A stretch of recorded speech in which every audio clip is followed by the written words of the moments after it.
Here we're going to solve this quadratic equation by completing the square. There are two things that we need to do before we start completing the square. The first thing is we need to move the constant term over to the other side of the equation. So doing that, we're going to get 2x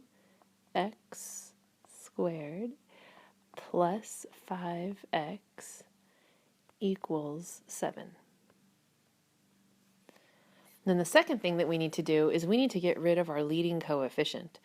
So in this case it's a 2, and we're going to do that by dividing both sides of our equation by 2.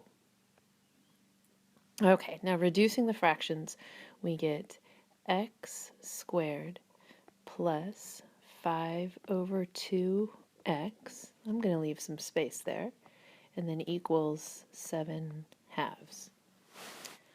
Okay, now comes the step where we're going to actually do completing the square.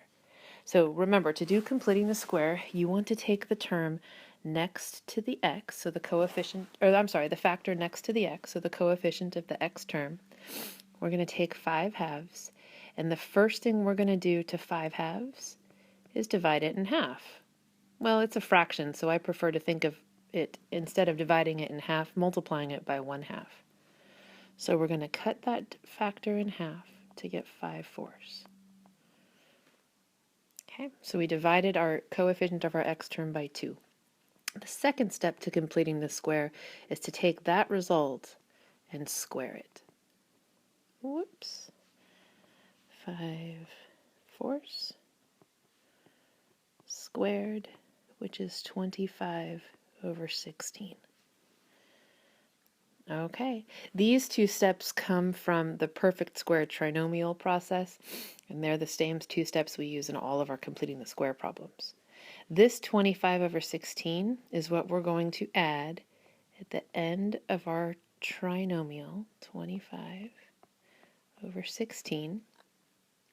Although we can't add that number to the left side of the equation without balancing our equation, so we need to add 25 over 16 to the right side of our equation also.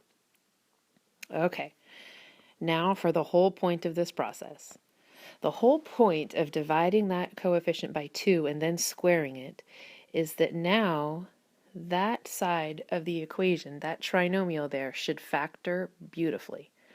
And it does. The two numbers that we can find that multiply to be 25 over 16 and add to be 5 halves are 5/4 and 5/4.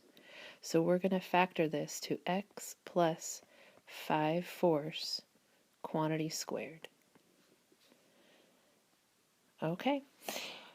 Before I do the right hand of the equation, the right side of the equation, I want to point out a shortcut that we can use. In these problems, these factoring problems with fractions can be the factoring can be very tricky.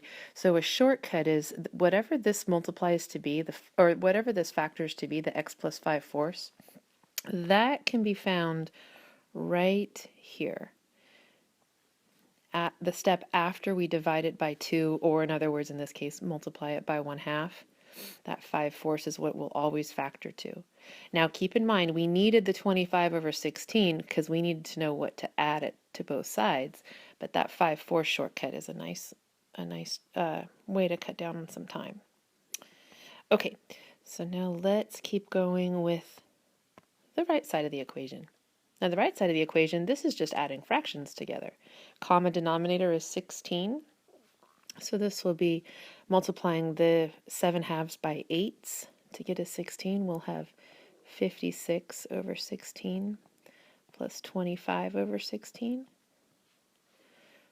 which is going to give us x plus 5/4 squared equals, let's see, that is 81 over 16. Okay.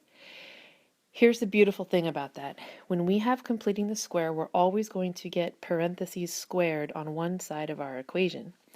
That means that now we can take the square root of both sides and solve this equation by using the square root property. And remember, the one catch to using the square root property is we need to place a plus or minus sign on one side of our equation. All right, so that is going to give us, let's go to the next page here. We had we had x plus 5 fourths squared equals 81 over 16. And if I remember right, we square rooted both sides, putting a plus or minus on one side.